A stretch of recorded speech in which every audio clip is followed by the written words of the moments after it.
কৃষ্ণ আজকে শ্রীমদ্ ভগবতের 25তম অধ্যায় পঞ্চবিংশতি অধ্যায় রাজা পুরঞ্জনের কাহিনী শুনুন। মহর্ষি মৈত্র বিদুরকে বললেন, হে বিদুর, এইভাবে ভগবান শিব রাজা বহিষ্যতের পুত্রদের উপদেশ দিয়েছিলেন, অর্থাৎ প্রচেতাদের উপদেশ দিয়েছিলেন। রাজপুত্রেরাও তখন গভীর শ্রদ্ধা ও ভক্তি সহকারে শিবের পূজা করেছিলেন। তারপর ভগবান শিব রাজপুত্রদের সমক্ষেই সেখান থেকে অন্তর্হিত হয়েছিলেন। সমস্ত প্রচেতারা 10,000 বছর জলের ভিতর দাঁড়িয়ে সেই রুদ্রগীত জপ করেছিলেন। রাজপুত্রেরা যখন জলের ভিতর কঠোর তপস্যা করছিলেন, তখন তাদের পিতা বিভিন্ন প্রকার সকাম কর্ম অনুষ্ঠানে রত ছিলেন। তাই তখন আধ্যাত্মিক জ্ঞানের তত্ত্ববেত্তা দেবর্ষি নারদ রাজার প্রতি অত্যন্ত দয়াপরবশ হয়ে তাকে পারমার্থিক জীবন সম্বন্ধে উপদেশ দিতে মনস্থ করেছিলেন। নারদমুনি মহারাজ প্রাচীন বহিষ্যৎকে জিজ্ঞাসা করলেন, হে রাজেন, এই সমস্ত সকাম কর্মের অনুষ্ঠানের দ্বারা আপনি কী লাভ করতে চান? জীবনের চরম লক্ষ্য হচ্ছে সমস্ত দুঃখ কষ্ট থেকে মুক্ত হওয়া এবং সুখ ভোগ করা, কিন্তু সকাম কর্মের দ্বারা তো তা লাভ্য নয়। রাজা উত্তর দিলেন, হে মহাত্মা নারদ, আমার বুদ্ধি সকাম কর্মে আবদ্ধ হয়ে রয়েছে, তাই আমি জীবনের চরম লক্ষ্য সম্বন্ধে অবগত নই। দয়া করে আপনি আমাকে শুদ্ধ জ্ঞান দান করুন, যার ফলে আমি সকাম কর্মের বন্ধন থেকে মুক্ত হতে পারি। যারা কেবল তথাকথিত সুন্দর জীবনের প্রতি আগ্রহশীল, অর্থাৎ স্ত্রী পুত্রাদির বন্ধনের গৃহরূপে ধন সম্বন্ধের অন্বেষণ করাকে জীবনের চরম লক্ষ্য বলে মনে করে, তারা কেবল বিভিন্ন শরীরে সংসার চক্রে আবর্তিত হয়। তারা কখনোই জীবনের পরম লক্ষ্য খুঁজে পায় না।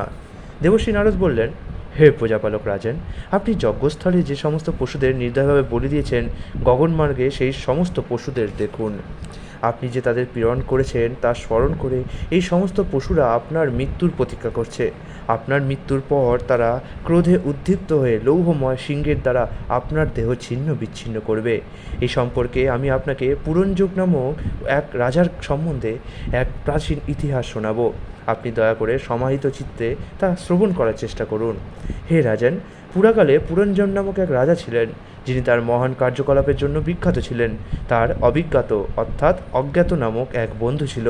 তার কার্যকলাপ কেউ বুঝতে পারত না। রাজা পুরঞ্জন তার বসবাসের উপযুক্ত স্থান অন্বেষণ করতে করতে সারা পৃথিবী ভ্রমণ করেছিলেন, তবুও তিনি তার ইচ্ছানুরূপ কোনো স্থান খুঁজে পেলেন না। অবশেষে তিনি নিরাশ ও বিষণ্ণ হয়েছিলেন। রাজা পুরঞ্জনের ইন্দ্রিয় সুখভোগের অন্তহীন বাসনা ছিল। তার ফলে তিনি সারা পৃথিবী ভ্রমণ করে এমন একটি স্থানের অন্বেষণ করছিলেন যেখানে তার সমস্ত বাসনা পূর্ণ হতে পারে, কিন্তু তিনি তেমন কোনো স্থান খুঁজে পেলেন না। এইভাবে ভ্রমণ করতে করতে তিনি এক সময় হিমালয় পর্বতের দক্ষিণ ভাগে ভারতবর্ষ নামক স্থানে 9টি দ্বার এবং সমস্ত সুলক্ষণযুক্ত একটি নগরী দেখতে পেলেন। সেই নগরীটি প্রাচীন উপবর, অট্টালিকা, পরিখা, গবাক্ষ ও বহির্দ্বার দ্বারা সুশোভিত ছিল। সেখানকার গৃহসমূহ স্বর্ণ, রৌপ্য, লৌহ নির্মিত শিখরের দ্বারা অলঙ্কৃত ছিল।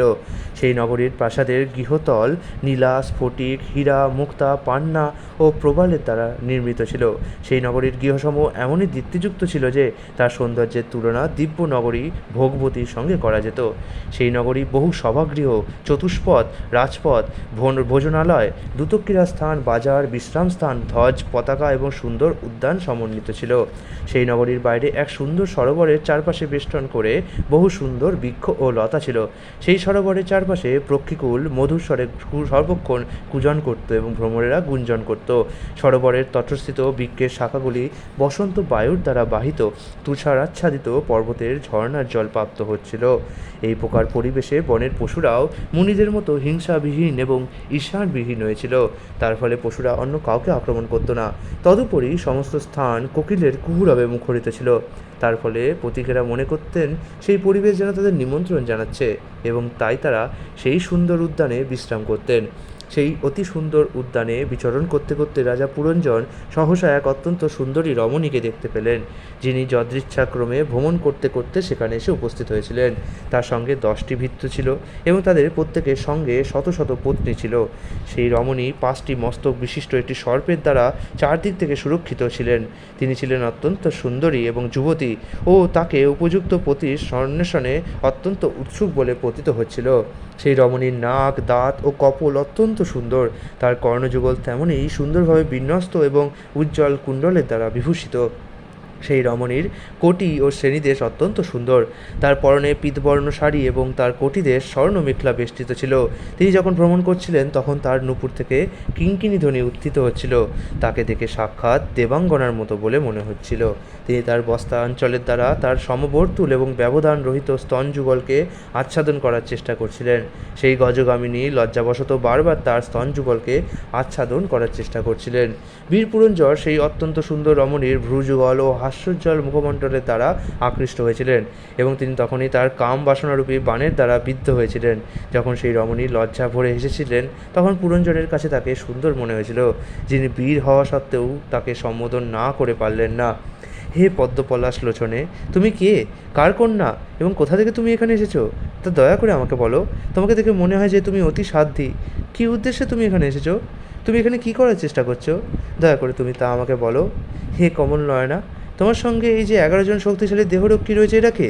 আর ওই 10 জন বিশিষ্ট সেবকেরা, সেই সমস্ত রমণীরা সেই 10 জন সেবকে অনুগমন করছে তারা কে? আর তোমার সম্মুখে গমন করছে যে সাপটি সেটিই বা কে? হে সুন্দরী, তুমি কি লক্ষ্মী দেবী, না শিবের পত্নী ভবানী, না ব্রহ্মার পত্নী সরস্বতী? যদিও তুমি তা অবশ্যই তাদের একজন, তবুও আমি দেখছি যে তুমি নির্জন অরণ্যে বিচরণ করছো। মুনির মতো সংযত হয়ে তুমি কি তোমার পতির অন্বেষণ করছো?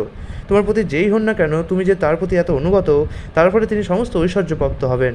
আমি মনে করি যে তুমি নিশ্চয়ই লক্ষ্মী দেবী, কিন্তু তোমার হাতে তো পদ্মফুল নেই। তাই আমি তোমাকে জিজ্ঞাসা করতে চাই, সেই পদ্মফুলটি কোথায় পড়ে গেল? হে পরম সৌভাগ্যবতী, আমার মনে হচ্ছে যে যাদের কথা আমি উল্লেখ করলাম তুমি তাদের কেউ নও, কারণ আমি দেখছি যে তোমার পদযুগল ভূমিস্পর্শ করছে।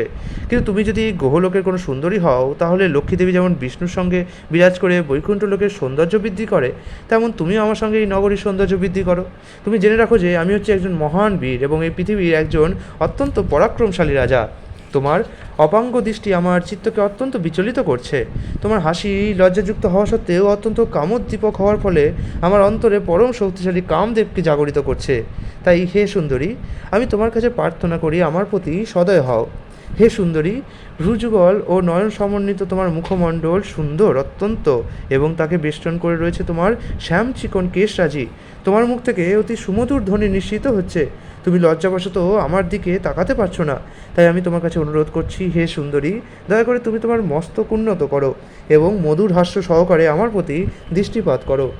নারদ মুনি বললেন, হে রাজন, পুরঞ্জন যখন সেই রমণীকে স্পর্শ করতে ও উপভোগ করতে অত্যন্ত অধীর হয়ে উঠেছিলেন, তখন সেই রমণীও তার বাক্যের দ্বারা তার প্রতি অত্যন্ত আকৃষ্ট হয়েছিলেন এবং মৃদু হেসে তার সেই অনুরোধ স্বীকার করেছিলেন। ইতিমধ্যে তিনিও নিঃসন্দেহে রাজার প্রতি আকৃষ্ট হয়েছিলেন। সেই রমণী বললেন, হে পুরুষশ্রেষ্ঠ, কে যে আমাকে উৎপন্ন করেছে তা আমি জানি না। আমি তোমাকে তা যথাযথভাবে বলতে পারবো না। আমাদের সঙ্গীদের নাম এবং গোত্রও আমি জানি না। হে মহাবীর, আমরা কেবল এইটুকু জানি যে এই স্থানে আমরা রয়েছি, কিন্তু তার অতীত কোনো কিছুই আমরা জানি না। আমরা এতই মূর্খ যে আমাদের বসবাসের জন্য এই সুন্দর স্থানটি যে কে সৃষ্টি করেছেন তাও আমরা জানতে চেষ্টা করি না।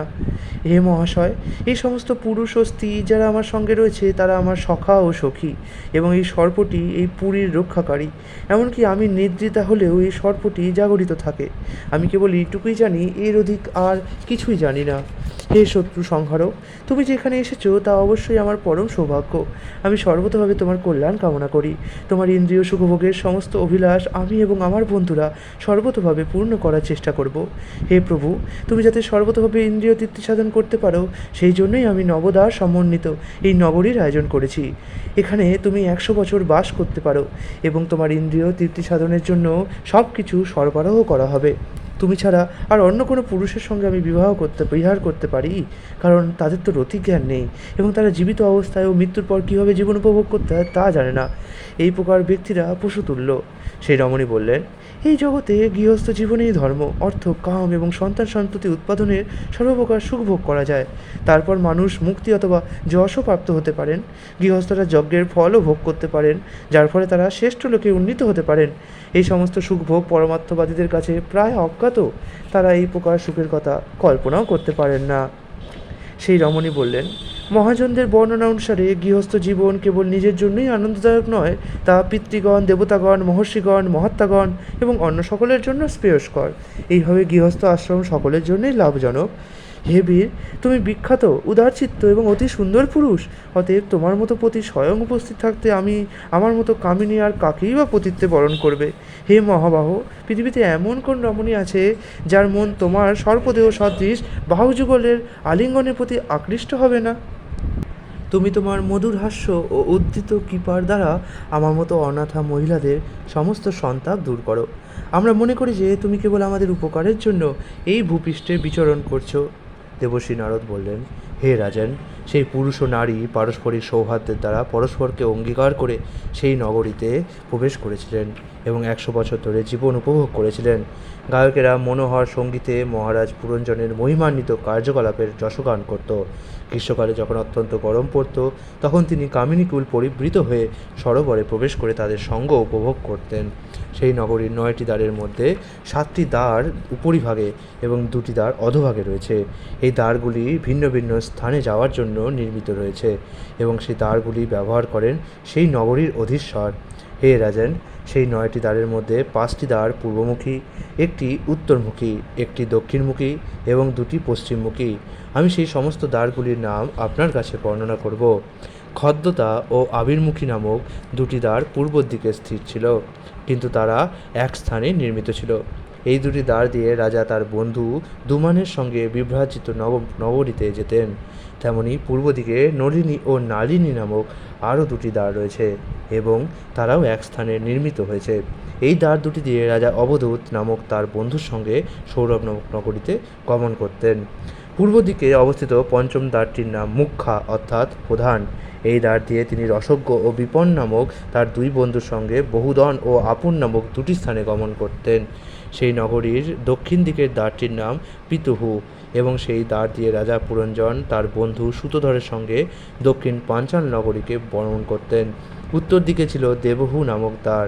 সেই দ্বার দিয়ে রাজা পুরঞ্জন তার সখা সুতোধরের সঙ্গে উত্তর পাঞ্চাল নামক স্থানে গমন করতেন। পশ্চিম দিকে ছিল আশুরি নামক দ্বার। সেই দ্বার দিয়ে রাজা পুরঞ্জন তার সখা দুর্মদের সঙ্গে গ্রামক নামক নগরীতে যেতেন। পশ্চিম দিকস্থ আর একটি দ্বারের নাম নিরৃতি। পুরঞ্জন সেই দ্বার দিয়ে তার সখা লুব্ধকের সঙ্গে বৈশস নামক স্থানে গমন করতেন। সেই নগরীর বহু অধিবাসীর মধ্যে নির্বাক ও পেশস্কৃত নামক 2 ব্যক্তি ছিলেন। যদিও রাজা পুরঞ্জন ছিলেন চক্ষুষ্মান নাগরিকদের শাসক, কিন্তু দুর্ভাগ্যবশত তিনি এই অন্ধদের সঙ্গ করতেন। তাদের সঙ্গে ইতস্তত বিচরণ করে তিনি নানা প্রকার কার্য করতেন। কখনো কখনো তিনি বিশুচিন নামক তার প্রধান ভৃত্যের সঙ্গে তার গৃহের অন্তঃপুরে যেতেন। তখন তার পত্নী ও পুত্রদের প্রভাবে মোহ ও সন্তোষ হর্ষ উৎপন্ন হতো। এইভাবে বিভিন্ন প্রকার মানসিক জল্পনা কল্পনা এবং সকাম কর্মে আসক্ত হওয়ার ফলে রাজা পুরঞ্জন সম্পূর্ণরূপে জড়বুদ্ধির নিয়ন্ত্রণাধীন হয়ে বঞ্চিত হয়েছিলেন। বাস্তবিক পক্ষে তিনি তার মহিষীর সমস্ত বাসনা পূর্ণ করতেন। রানী যখন মদিরা পান করতেন, তখন রাজা পুরঞ্জনও তার সঙ্গে মদিরা পান করতেন। রানী যখন আহার করতেন, তিনিও আহার করতেন। যখন চর্বণ করতেন, তিনিও তাই করতেন। রানী যখন গান গাইতেন, তিনিও গান গাইতেন। তেমনি রানী যখন ক্রন্দন করতেন, যখন হাসতেন, তিনিও কাঁদতেন, তিনিও হাসতেন। রানী যখন প্রজল্প করতেন, তখন তিনিও প্রজল্প করতেন। এবং রানী যখন গমন করতেন, তখন রাজাও তার পিছনে পিছনে গমন করতেন। রানী যখন দাঁড়াতেন, তখন রাজাও দাঁড়াতেন। এবং রানী যখন শুতেন, তখন তিনিও তাকে অনুসরণ করে শয়ন করতেন। রানী যখন বসতেন, তিনিও বসতেন। এবং রানী যখন কোনো কিছু শুনতেন, তখন তিনি তা অনুসরণ করে তাই শ্রবণ করতেন। রানী যখন কোনো কিছু দেখতেন, তখন রাজাও তা দেখতেন। এবং রানী যখন কোনো কিছুর ঘ্রাণ গ্রহণ করতেন, রাজাও তা অনুসরণ করে সেই বস্তুর ঘ্রাণ গ্রহণ করতেন। রানী যখন কোনো কিছু স্পর্শ করতেন, তখন রাজাও তা স্পর্শ করতেন। এবং প্রিয়তমা রানী যখন শোক করতেন, তখন বেচারি রাজাও তাকে অনুসরণ করে অনাথের মতো শোক করতেন। তেমনি রানী যখন আনন্দিত হতেন, তখনও তিনিও আনন্দিত হতেন। এবং রানী সন্তুষ্ট হলে রাজাও সন্তোষ অনুভব করতেন। এইভাবে রাজা পুরঞ্জন তার সুন্দরী পত্নীর দ্বারা বন্দী হয়ে প্রতারিত হয়েছিলেন। বাস্তবিক পক্ষে এই জড়জগতে তিনি সর্বতভাবে প্রতারিত হয়েছিলেন। সেই মূর্খ রাজা অনিচ্ছা সত্ত্বেও তার পত্নীর নিয়ন্ত্রণাধীনে ছিলেন, ঠিক যেভাবে একটি পোষা জন্তু তার প্রভুর ইচ্ছা অনুসারে নৃত্য করে। ইতি শ্রীমদ্ভাগবতের 4th স্কন্ধের রাজা পুরঞ্জনের কাহিনী নামক 45 অধ্যায়ের ভক্তিবেদান্ত তাৎপর্য। এখানে রাজা পুরঞ্জন হচ্ছে আমরা, আর এখানে রানী হচ্ছেন মন। মানে সত্যি সত্যি তা হয়ে থাকতে পারে, কিন্তু এখানে রানীকে মন হিসাবে তুলনা করা হয়েছে। হরে কৃষ্ণ।